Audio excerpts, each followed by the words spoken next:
This is the base model M1 Mac Mini. I got it about 2 years ago, February of 2021. My MacBook had just crapped out. My 2015 MacBook did last me a while, and I was on the market for a new computer. I was a little bit broke at the time, and so this thing is what I decided on.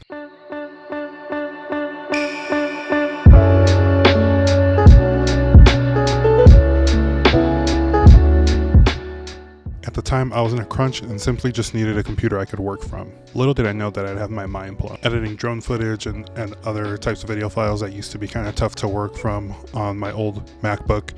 Start up the vacuums, aka the fans, and I was very satisfied from the very beginning when I got my M1 Mac Mini. Not only was my editing time coming down, but the exporting time was also coming down. And at the time I was working in journalism, I do a lot of sporting events, so having that little bit of time shaved off was actually really relieving when in a high pressure situation like that. So out of nowhere, we have Apple announcing new Mac Minis and new MacBook Pros. I'm more interested in the Mac Mini because that's what I need to upgrade more immediately. And so that's kind of what I'll be focusing on here in this video. And it sounds like I'm pretty happy, right? So why am I interested in Apple's new Mac Minis and what they can offer? And so let's talk a little bit about that right now. And so when I bought this particular Mac Mini, I was kind of in a crunch, had very little money, my computer had just given out on me, so I was looking for a quick solution. And so I bought the quickest thing I could find, which was the base model, 8GB RAM, 256GB storage, which as a full-time photographer then and now, 256GB of storage feels like nothing after you install programs, after you do updates. And so that's a little bit of context as to why I know I'm upgrading, because I want this reliable desktop machine, but I know that I need more storage on it just so I'm not, irritated at the fact that I have to keep dumping things from my computer, even just to update programs or the software itself. The 8GB of RAM was kind of okay for a while, especially because I was mostly doing photo and not video. But if I had like a big project like a wedding, that RAM space would fill up pretty quickly. And if I, was working on any kind of short video, it would be tough to work on anything just because that little bit of RAM was being used up almost, as soon as you open up the program, as soon as you open up Premiere. So now that I'm working as a freelance photographer full time, I'm working on bigger projects like weddings, like conferences, sporting events, things that might take up my whole day. And so being able to work on a large batch of photos without having, the scratch this full or the force quit pop-up thing come up when you're in the middle of, a good work session. That's one thing I'd really look forward to with getting 16GB of RAM, and that would kind of be mandatory for me in terms of upgrading this machine. And going back to storage a little bit, when your storage is full and you have to plug in an SSD, because I won't work from hard drives anymore. When you're plugging in an SSD, it does kind of get annoying because now you're using up that USB-C slot, and if you only get 2 of them, they're like very precious to you. And so that part of it, it makes me want to upgrade the storage no matter what, because I don't want to have to fuss with having external storage and plugged in all the time. Even with a dock, it's kind of annoying just to be required to have something plugged in all the time. And so not only that, Apple SSDs internally are so much faster and they're easier to work with. And you can always back up those files just in case something happens. I just want to have my precious USB-C slots open when I can. And with all that context out of the way, upgrading the RAM and the storage is pretty mandatory. So that's, I'm doing that. But also having the M2 chip, which is faster and is better with graphics, is also kind of a big deal to me.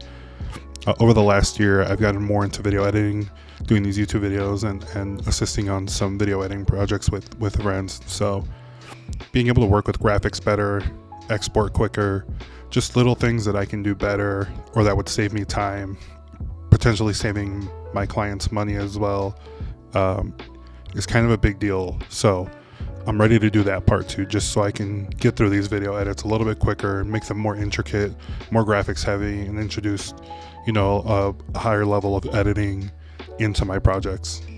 And at this point, I think spending $1,000 to upgrade this machine this little bit to make it that much better doesn't feel like a huge chunk of money, just because you know what you're getting already. It's going to be reliable, and so making it even better, there's not a lot more you can ask for. I'm kind of just happy knowing that I'm getting more in the same package. And at this point, I've had this machine about 2 years to the day, and so I think what I've gotten out of it in 2 years, especially after not having a really reliable desktop, I think has been great. Like, I have no complaints about this thing. It's silent, it's fast. You know, I really haven't had a good desktop that I like really love to work with in a long time, and so having one that comes in this package that's, you know, pretty small, about the size of my hand. I do have large hands, but you know, this is an amazing machine. This is easily the best value you can get, Mac or PC. And what you're getting out of this machine is really a luxury, and it brings a great user experience, which, you know, for me personally speaking, I love when I have great tools to work with. They don't necessarily make the work better, but they make it more enjoyable, and I think that's a huge part of why I enjoy doing what I do, because in part because I have equipment that I love to work with. And with a machine like this, I think there's a lot to be said about how much we appreciate user experience, and that's kind of what it is for me.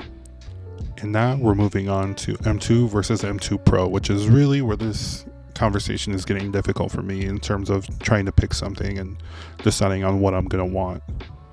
I don't really understand Apple's charts, and I'm not going to pretend like I do. If you want to leave a comment and explain it to me, you can. I'm not going to do math publicly. It's never gone well. But obviously there's going to be a boost with the M2 Pro, and in terms of graphics and everything else, and its capabilities.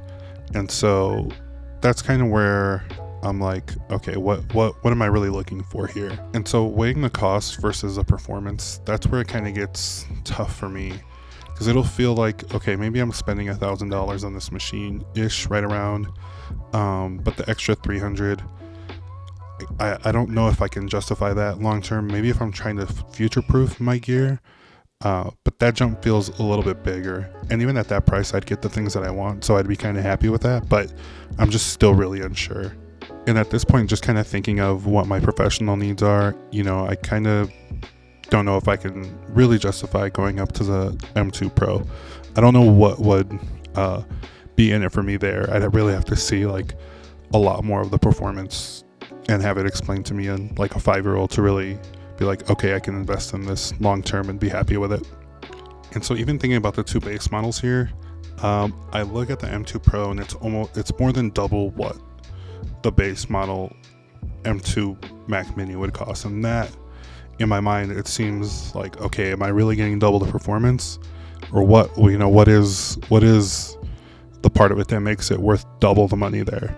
And to be completely transparent, the biggest selling point for me on the M2 Pro versus the M2 Mac Mini is just that the M2 Pro comes with 4 Thunderbolt ports.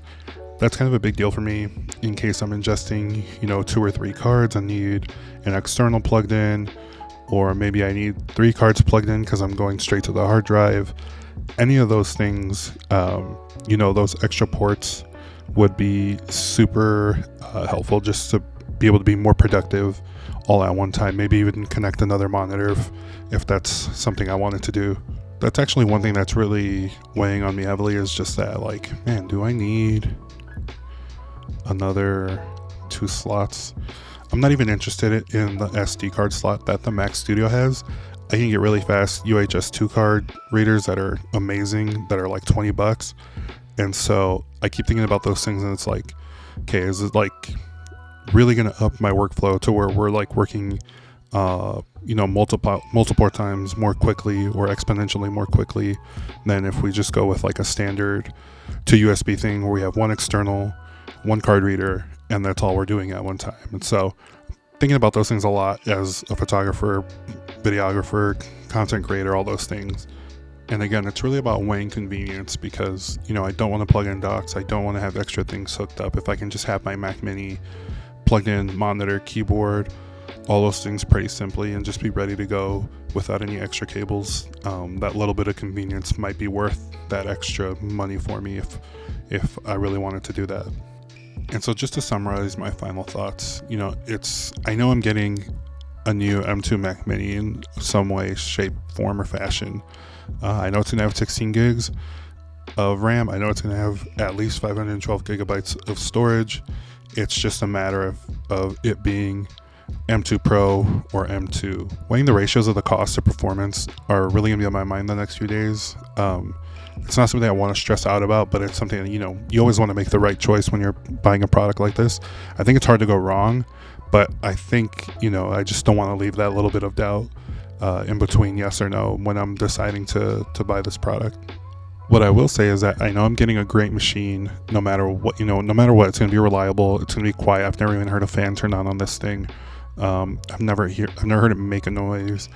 And that gives me a lot of comfort, because whenever I receive that machine, it's just going to be a matter of unplugging the cables from here, plugging in into the new machine, and it's going to be ready to go. It's going to be fast, and I'm going to be ready to work and, create things efficiently and quickly as I need it to.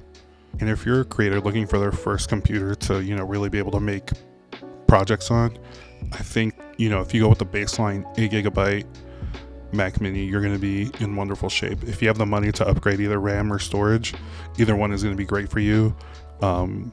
It's really hard to not state how good of a value this is for someone just starting out. It's accessible at $600. If you're a student, I think it's $499, which is an insane price. I would have loved to have had a computer this capable when I was in college and when I was starting in photography, because it is really it just packs so much into that little form factor. Even if you're just looking for a desktop specifically that's only for school, or web browsing, email, and working on your assignments, this is also the way to go. Again, the value is so great at $499 if you're in that educational availability. It's definitely worth getting. I mean, you're gonna get the most advanced quick machine for under $500. That's remarkable at this day and age. And then at that point, because you're saving money, you can spend a little bit more on your keyboard or your monitor or your mouse, all those things that can really improve your workflow and your comfortability. And sometimes it's about these little things that make your work experience or your homework experience or your web browsing experience just a little bit better and more fun for you, or just easier to work on projects. Thank you for watching. Leave a comment if you have any remarks to make, any suggestions, or any ideas that might help me. Subscribe. I'm trying to help this channel grow to 1,000 subs, and so we're slowly getting there, but I'm enthusiastic that people are watching my videos and helping this channel grow. Hopefully we'll be making a 1-week review of this at some point. Hopefully it's not after launch day, but I'm looking forward to sharing more content with you guys. Thanks.